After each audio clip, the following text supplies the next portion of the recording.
Bonjour, je suis Héloïse et je suis thérapeute en relation d'aide. J'aide les femmes qui s'oublient à retrouver estime et confiance en elles en les soutenant à réaliser leur objectif pas à pas.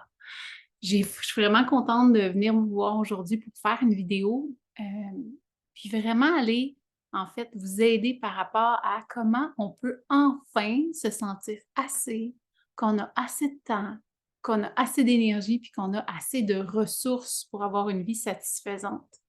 Ah, je le nomme, puis il y a quelque chose en dedans de moi qui résonne fort parce que c'est une prise de conscience que j'ai eue récemment. Publication que j'ai faite sur Facebook il y a quelques jours, justement, qui mentionnait ça. J'étais malade, vous vous souvenez peut-être de la vidéo de la semaine passée où j'arrive avec une grippe. Je suis encore en fin de rhume, mais j'ai vraiment une grosse prise de conscience. Hein, souvent, je finissais mes semaines dépassée, fatiguée, pas trop satisfaite, puis je recommençais ma semaine un peu dans le même angle. Je comprenais pas particulièrement pourquoi. Toujours avec un sentiment d'être dépassée, j'aurais jamais assez d'énergie, j'aurais jamais assez de temps pour réaliser ce qui est important pour moi. C'était pas facile. Puis un matin, je me suis réveillée, puis le message qui m'est venu, c'est: «Tu en as assez de ressources, tu en as assez de temps, tu en as assez d'argent et de toutes les compétences et qualités possibles, c'est juste que tu dois les utiliser d'une autre façon. Tu les utilises pas bien présentement», c'était ça la réalité. Ça m'a un peu frappée, mais quand j'ai pris le temps de m'arrêter puis d'observer, je me suis dit: «Mais tabarouette, c'est vrai». Il y a vraiment une place où je fais des choix qui sont peut-être pas très intentionnels, je peux dépasser mes limites, je peux ne pas considérer qui je suis, la personne unique que je suis, donc je fais pas des choix qui sont nécessairement adaptés. Je vais avoir tendance à me surbooker. Je vais avoir tendance à pas prendre soin de l'être unique que je suis dans mon agenda, dans mes choix quotidiens, dans mes engagements ou même mes objectifs. Donc aujourd'hui, la vidéo, c'est pour bâtir un mode d'emploi, ton mode d'emploi, qui est conscient de qui tu es. Hein, si on ne prend pas soin de la personne qu'on est dans l'unicité, mais ça fait que c'est pas satisfaisant, puis ça fait un sentiment de comme si on est la mauvaise personne, hein.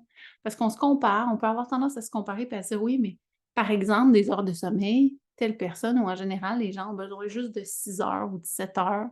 Pourquoi moi j'ai besoin de 8 ou 9? Fait que je me le donne pas, hein. Donc ça va m'amener à vous parler là des trois aspects que vous allez pouvoir traverser, des 3 filtres que je peux appeler aussi, qui va vous aider à aller voir: «OK, comment je peux passer d'une réalité où je suis dépassée, je suis frustrée, je suis submergée, je me sens pas assez, on dirait que j'en fais jamais assez», à: «Ah, je touche enfin à la satisfaction, sentiment d'accomplissement, de paix, d'espace. Hein, je suis assez, j'ai du temps, je peux explorer ce qui est important pour moi». Donc, mon but, c'est vraiment de vous amener là, parce que c'est vraiment ce qui s'est arrivé récemment pour moi.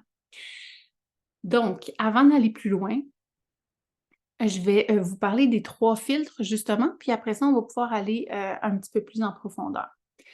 Le filtre numéro un, c'est vraiment conscientiser et accepter.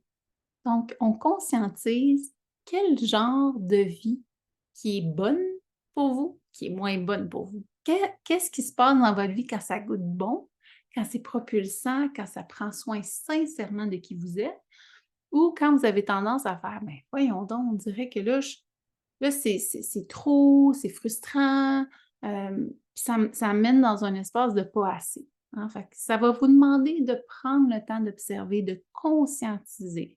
Un peu comme quand on va à un labo puis qu'on prend des notes, hein, ça va vous demander d'être à l'affût de ces petits aspects-là qui vous sont uniques à vous.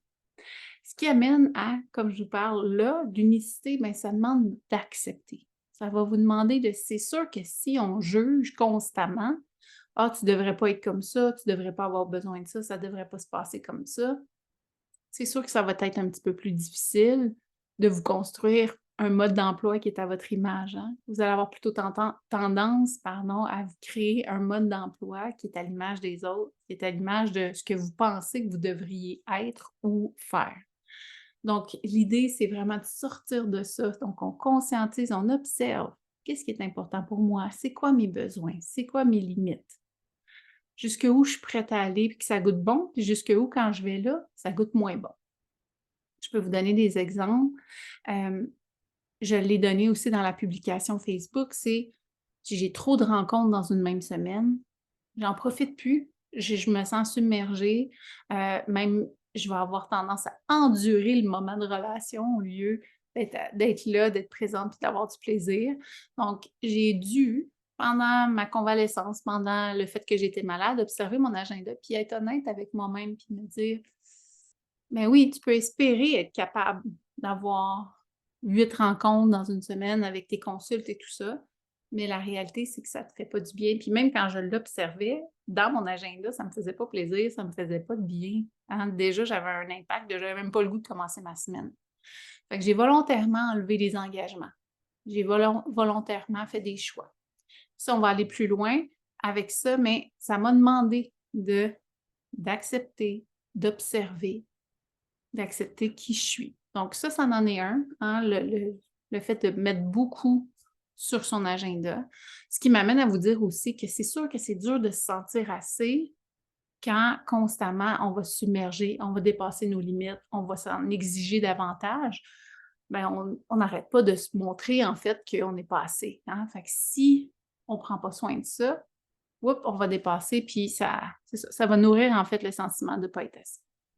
Donc, pour moi, ça a été l'agenda au niveau des engagements sociaux.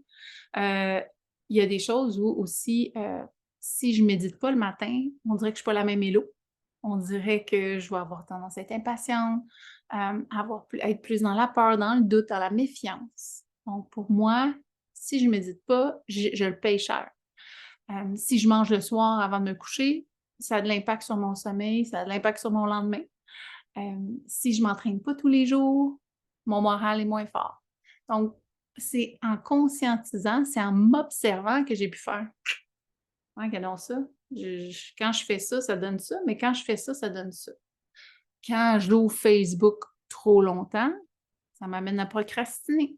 Ça m'amène à tourner en rond. Ça m'amène à nourrir des peurs ou la difficulté de passer à l'action. Ah, ça demande de s'observer, d'être honnête avec soi-même, puis d'accepter, puis d'ajuster. Ce qui m'amène au point numéro 2, qui est en fait faire des choix conscients.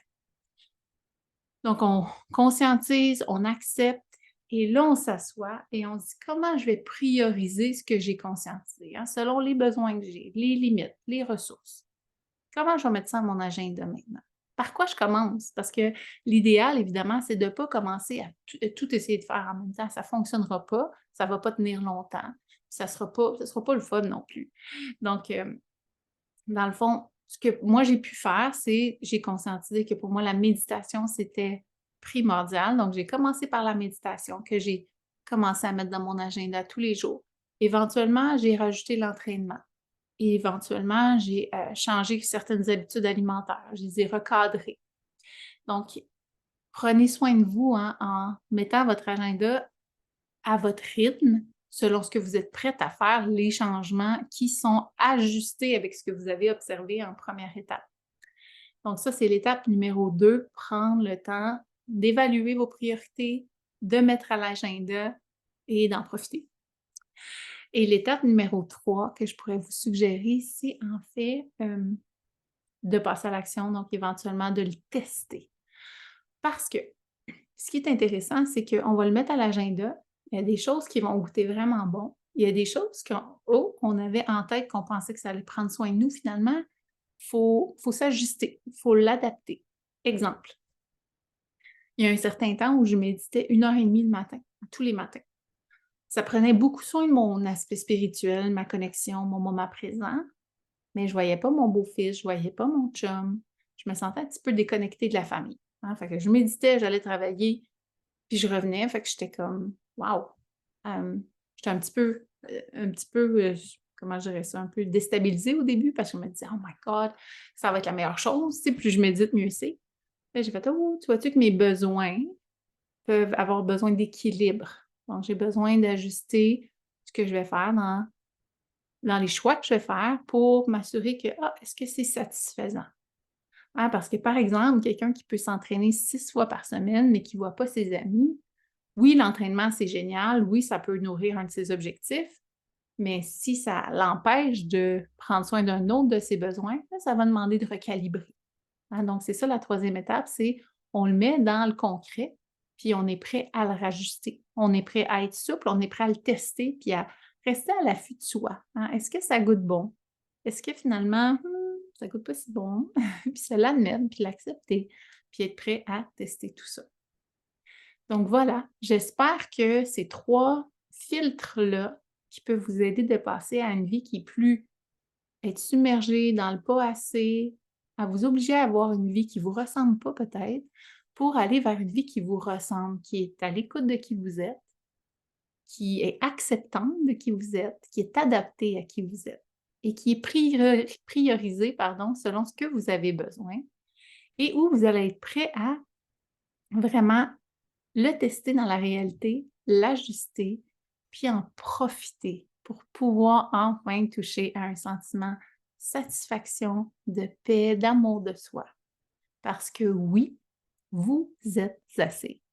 Donc, je vous souhaite une belle journée. J'espère que cette vidéo-là va avoir nourri cet aspect-là de vous, votre sentiment de valeur, votre sentiment de paix. Et à la prochaine dans une prochaine vidéo. Bye bye.